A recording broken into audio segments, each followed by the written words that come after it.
Interlude 2, Nightmare on Mount Speculation, 26th of December, 2033, Mount Speculation, Alpine National Park, Victoria. Time, 1:30 this shit o'clock in the morning. It's 1:30 this shit o'clock, and it's snowing outside. The voice of the best thing that ever happened to me drifted in from the tent door, sharp and unapologetic, swearing like a sailor. She always did. I smiled to myself. Snow. I decided before the trip that if snow actually came, that would be the moment. I'd ask. I'd finally do it. I wriggled carefully in my sleeping bag, trying not to alert Amy as I reached into the side pocket of my pack. My fingers found the box by touch alone. Simple, small, heavy with history. My grandmother's ring. One step at a time. Shirt, pants, socks, boots. The ring slipped into my pants pocket like it had always belonged there. I stepped outside to find her by the fire. She looked at me, and her smile, lopsided, private, a little smug, told me she was about to say something in Latin. She always did that whenever she was being clever. It was one of our little games. I'd never been able to pronounce the stuff well, but I'd gotten pretty good at understanding it. This time, it sounded something like desire, fire, vehement? I'd love to see some more intense fire, maybe. And then the entire world exploded. A blinding pillar of flame erupted behind her, impossible in its size, as if the mountain itself had decided to breathe fire. Pain hit me instantly. I screamed before I even realised I was burning. Heat flayed the skin from my right side, melted my eye, and seared the air from my lungs. The sweet, oily, horrifying smell reminded me of a pork bun forgotten for hours in a hot oven. But worse, far worse than the pain, was the thought that Amy had taken the blast head on. She was closer. She was in front. She had to be. Oh God, she had to be gone. I forced my good eye open through tears and fire, bracing myself for the sight of her body collapsing, and froze. She wasn't writhing in pain. She wasn't falling. She wasn't even burned. Amy stood there, untouched, haloed in firelight, whole, alive, like the Inferno had chosen her and spared her. Behind her, a myth came to life, a bird of living flame, its wings spread wide, gaze piercing, powerful, a phoenix. It reached for us both. I collapsed and tried to say, "I love you." But breathing meant inhaling superheated air. It was like swallowing knives. Still, the words had to come out. They might be my last. But death didn't come. Amy's mouth moved. Another Latin phrase. I didn't catch the exact wording, but I understood enough to know it was a wish, plea. Something like, "Let those who burn be healed." What came next hurt more than the burning. Our bodies are not meant to unmelt. Windpipes aren't meant to rebuild themselves, nerves to regrow. Pain twisted through me as my body reconstructed from the inside out. But the worst passed. I could breathe. I could see. My eye was whole again. I didn't understand it, why Amy had been spared, why I was alive, but it didn't matter, because she was safe. Is this, I managed, a dream? She opened one eye. If it is a dream, none of your choices matter, so you best act like it's real. Then she slumped, unconscious, her breathing steady. I caught her and eased her onto her side, holding one of her hands in both of mine. That's when the voice spoke. A man's voice, calm, cold, like a quest narrator in some twisted RPG. Quest alert. Party member Amy Grant has overdrawn mana and will be unconscious for 4 hours. You are in hostile territory, claimed by expeditionary forces from the Folded Dominion with mana signature A1271. You have 3 choices. Option 1, Path of the Guardian. Improvise weapons and protect yourself and Amy Grant from all threats for 4 hours. Option 2, Path of Mutiny. Slay Amy Grant and claim her power and titles for yourself. Option 3, Path of the Skulker. Abandon Amy Grant and flee. What? What the actual fuck? I didn't even think. Before I could fully process that a voice in my head was telling me to kill my girlfriend, I had already chosen option 1. Pain bloomed in my wrist. Contract quest accepted. This is a magically binding contract. Consequences for failure are severe. Improvise weapons. Protect Amy Grant from all threats for 4 hours. Temporary class awarded. Guardian. Gained. Guardian's resilience. Guardian senses. Improvise weapons D-. Further notifications suppressed until quest complete. And then I noticed it was speaking in Vietnamese, and had been the whole time. Not English, the language I was best at, but Vietnamese, wrapped in an English cadence, the way my aunt read the news. Every word familiar, the rhythm just slightly wrong. Some instinct told me that if I could speak the right Latin name aloud, I'd learn more. But my Latin was garbage. If I tried to say Guardian's Resilience, I'd probably end up saying Dwelling of the Cosmos by accident. And who knew what that would do? I needed a plan. Amy's words echoed again. If it's a dream, nothing you choose matters. So act like it's real. Okay. Think like it's real. Weapons. The voice had said improvise weapons. The biggest threat right now was fire. I couldn't fight fire with fists. I needed water. Our tent was gone, burned to ash along with most of our packs, but the flames hadn't been hot enough to destroy metal. I dug through the charred remains until I found some empty food tins, still intact. I hurried to the nearby stream and filled them. Primitive buckets. Not much, but better than nothing. One step done. I grabbed the hand axe we'd brought for chopping wood and used it to carve 3 crude spears out of branches. They were rough, uneven, barely sharpened at the tips. Garbage compared to real weapons, but they gave me something to point at the dark. The axe itself went into my belt. The hammer Amy had used to peg out the tent went into my pocket. Crude kit.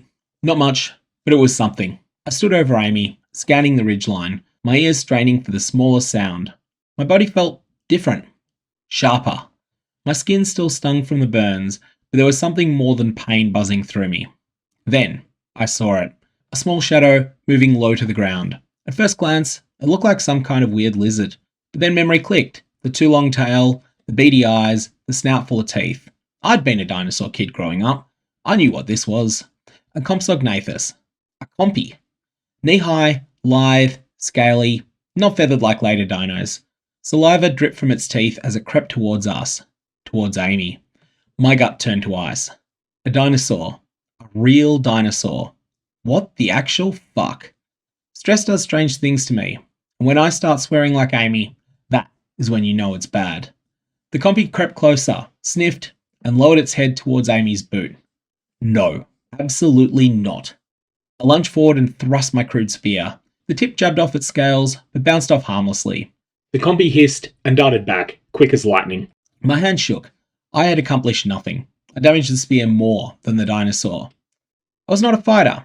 Never had been. Centre-half bench on the school soccer team was the peak of my athletic career. But Amy was lying there, unconscious, depending on me.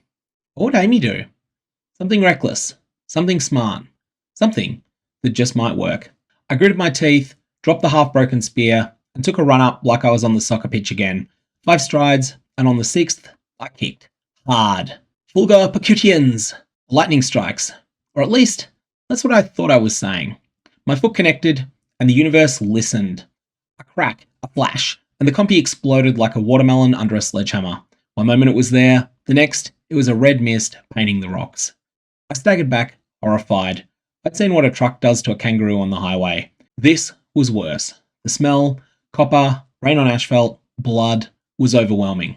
But Amy was safe. And if I had to, I would turn this entire mountain into a Jurassic abattoir to keep her that way. A timer shimmered into the corner of my vision. 3 hours, 43 minutes, 12 seconds remaining. The compy was gone, a smear of blood and mist on the rocks. My stomach twisted, but there was no time to dwell. A flicker in the dark, a sound. Low, feathered bodies brushing through bracken. My gut knew before my eyes caught up. Raptors. 2 of them, lithe and deliberate, stalking forward. An obsession from 20 years ago told me that these were Deinonychus. Early Cretaceous killers, each as tall as me if it reared up a bit. Feathers gave their outlines a ghostly blur, but their eyes burned sharp, fixed on us. My throat dried. Compies were scavengers. These 2 were hunters. I gripped the hand axe and whispered words I only knew because of Amy. Securus glaciae magica. The axe grew cold, unnaturally so, until frost rimmed the blade. A wave of hollowness rushed through me, a depletion I couldn't name. Mana? Stamina? Whatever it was, I didn't have much of it. The first raptor lunged. I swung and I missed, but it didn't matter. The axe's killing frost projected outwards, a spectral edge extending past the blade. The magic caught the creature full in the neck. It froze solid mid-motion, and the momentum carried it into the ground, where it shattered like glass. I stood stunned, breath wide in the air. My arm was numb from bracing for a recoil force that hadn't even hit me. The second raptor screamed. It wasn't just sound, it was grief. I'd heard magpies mourn their dead, keening like little funerals. This was the same, but louder, sharper, and tangled with rage. A howl that cracked something in me even as it ripped through the night. For a heartbeat, I swore its eyes glue red. And then the wail hit me like a physical blow, slamming into my chest, nearly knocking me to the ground. No, not here.